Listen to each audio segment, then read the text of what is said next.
Hi, I'm Justin and welcome back to Just Shaves. For this video, I wanted to highlight my top 5 favorite razors that I've stumbled into in my head shaving journey. Couple quick caveats: your mileage may vary, so your list will not be my list. However, I did want to try to highlight not just the specs, but also the aspects of each of these 5 razors that have worked really well for me, so you can use that in your own determinations going forward. But with that, let's just jump right into it. Coming in at my number 5 spot, I have the brass Karve Overlander. This particular razor ends up cracking my top 5 just because of its combination of comfort to efficiency. Overall feel on the skin, this is a very mild and comfortable razor. One of the most comfortable razors I've ever used. However, its efficiency is more than you'd expect based off of the feel on the skin. So it's got a 0.73 millimeter blade gap, 0.07 millimeter blade exposure. However, there's very low blade feel. I think part of that just comes from how well this particular razor clamps and secures the blade. Zero blade chatter, and it hides the blade very well. So there's very low blade feel, yet the efficiency is higher than what you would expect. So if you love milder razors, I think this is a must. And if you like more efficient razors, I still think this one's worth trying because I think it might surprise you with the amount of efficiency it brings. I have the brass version listed on this list here. This comes in at 110 grams. I also have the aluminum version which comes in at around 35 grams. Head's the exact same. Also a great razor. However, this spot is specifically for the brass because I think the extra weight on this milder razor creates a smoother experience. At least for myself when I'm using it, it feels like the razor meets less resistance from your hairs because it's heavier. And then also there's less friction because the weight of the razor, the friction from the head design just doesn't catch quite as much. And the aluminum version, I like this one also. I just prefer the brass.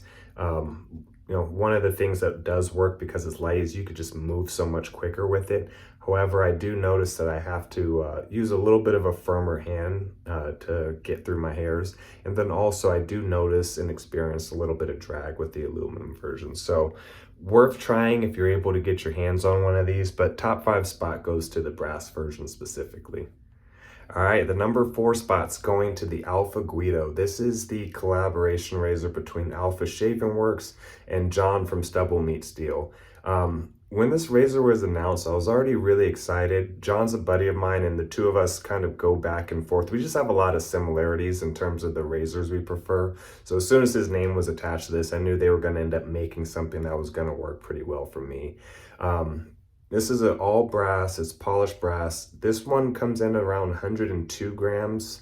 And when it was released for $88.88, so just under $90. And for that $90, they actually included the stand with it, and then also gave you 2 options for the base plate. So while having the same blade gap, they gave you a straight bar option and an open comb option. I kind of use them interchangeably. The open comb does add a little bit of efficiency, but I also really like the feel of the skin on this of this straight bar. So it has a 0.77 millimeter blade gap with a neutral exposure. This one falls like right in the medium category, like right around a Rockwell 4 plate if you want to use that comparison. The reason I have this one rated so highly is really just how comfortable and well balanced this is. Barber pole handle, they hollowed out part of it to make the weighting of it balanced. And this is just one of those razors I turn to if I just want to have a slow, comfortable shave. This is the go-to razor for that. So if I were to compare it, let's say, to the Karve Overlander is probably more overall comfortable. This one might have a little bit more efficiency, but I'm bumping this one ahead of the Karve Overlander really just for the feel of the hand, which is hard to quantify. So if you're looking at a razor on paper, the overall feel in the hand is hard to put numbers to, but that's why this one got bumped ahead of the Karve Overlander for me. So again, a huge fan of this razor. I got this during the initial batch release, and then they had a second one just because it was popular enough or it drew some more attention. I'm expecting they'll do another one later on as well. So if you weren't lucky enough to get one of these the first go around, keep your eyes out, and hopefully Steve from AlphaGuido brings back another batch, because this was really just a fantastic razor, and also at a bargain price point in my opinion. So again, all brass, polished, included the stand and the extra base plate. So that's coming in at my number 4 spot here. Coming in at the number 3 spot is going to be the OliWorks Meteorite Aluminum. This is my favorite aluminum razor, and it's obviously right here on my top 5. One of my overall favorite things about this razor is for the $69 it costs, it comes with 3 different base plate options. There's a mild, a medium, and aggressive. And then just for myself personally, all 3 of the base plates work really well. So I kind of have a use case for all 3 of the base plates, whether, you know, it's kind of like an everyday daily driver, which I consider the medium to be, or if I want a closer shave, the aggressive plate's a good place to turn. And then there's other times where, you know, I'm recovering from like some slight irritation, or I kind of just want to have a smaller gap so I can move a little bit quicker without, you know, fear of nicks or irritation. Then I turn to the mild plate. So for myself personally, all 3 of the base plates work pretty well. And then I'd imagine for the average person, maybe all 3 don't work, but probably 2 give you some variety. And at the very least, like at least one of these base plates is likely going to work for the average person. So one of my overall favorite razors, couple of features of the design is this head shape here. It extends out to cover the tabs, but then it angles the straight bar over to just the edge of the blade. So it just makes it a little bit easier. If you happen to be lining yourself up, you can see exactly where the blade is. And then the head design bends the blade really well. It just is one of my smoothest shaving razors. I love the glide factor, and I also love this handle that it comes with. So favorite aluminum razor, and number 3 on my list overall. Coming in at the number 2 spot for me, the Blackland Osprey. This is the razor that very early on in my razor researching, I looked at it and thought, man, if I get my hands on this razor, I think I'll be all done buying razors.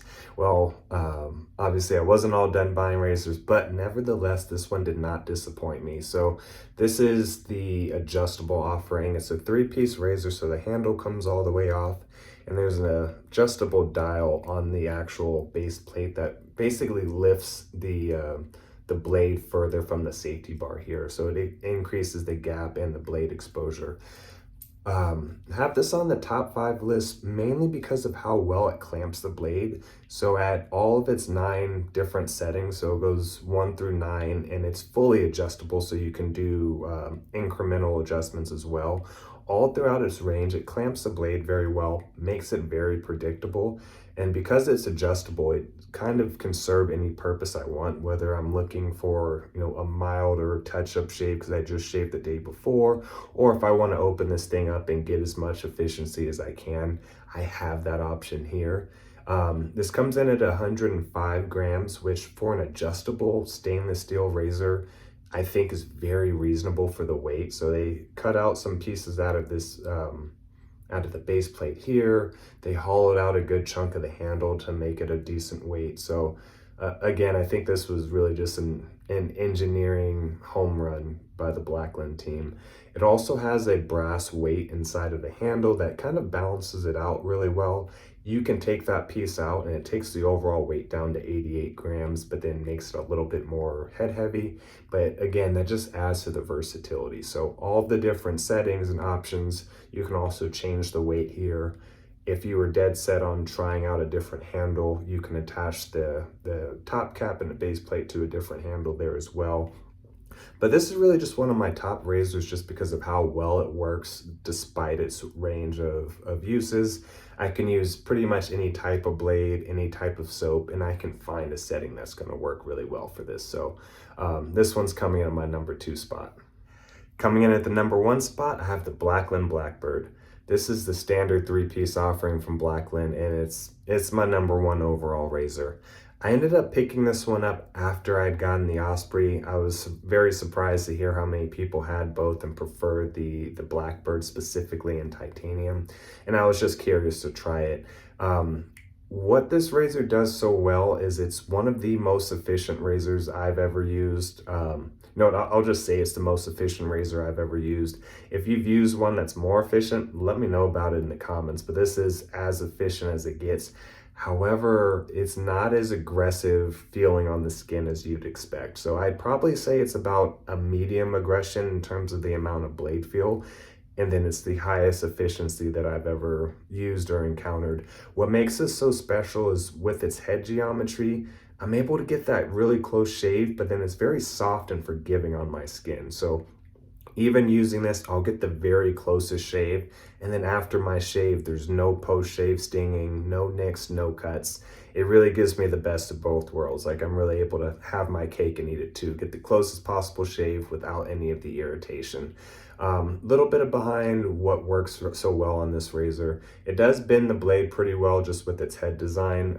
Doesn't clamp it, it just bends it to make it rigid. It has a fairly small blade gap. I think it's 0.58 millimeters. It gets this efficiency from its exposure, which is 0.101. That is on the higher end of things, but it's also not the most aggressive blade exposure I've ever used. So those two factors alone doesn't explain the full story. I think the rest of it has to do with the geometry of its head design. You can see the top cap kind of sets its angle for you, and it somehow kind of just directs the blade as close to your hairs as it can without getting your skin. So overall, this is the razor I turn to when I want the closest shave, but then I also get the benefit of leaving my shaves without any irritation. If you were to try this and for whatever reason, it was too much blade feel, wasn't quite your preference, they also offer this with a light plate, and they don't release the specs for the light plate, but lower blade gap, lower blade exposure, kind of has a similar feel, but then it's not quite as much blade feel at the end of the day. And conversely, it doesn't shave quite as close, but you're also able to move through your shaves a little bit quicker. So light plate, I do think is worth trying as well. I bought this in the titanium version. It was the #1 razor on a lot of people's list, and I just had to try it. The hobbyist in me was immediately curious how this particular razor would shave in a heavier metal, and I actually jumped onto their batch 1 offering, which is the bronze version. This is the Bronze Bird. This one comes in at 88 grams, very close in weight to the stainless steel version, which is 94 grams. And immediately upon using it, I liked it as well, but since I've had it for a couple months and I'm using it more and more, this one's creeping up on the titanium version on my favorites list. So if I didn't have the titanium version, this would still be my #1 razor. It's really that close. So I'm saving this #1 spot for overall, just the Blackbird, and really because the titanium and the bronze, I really get the same results at the end of the day.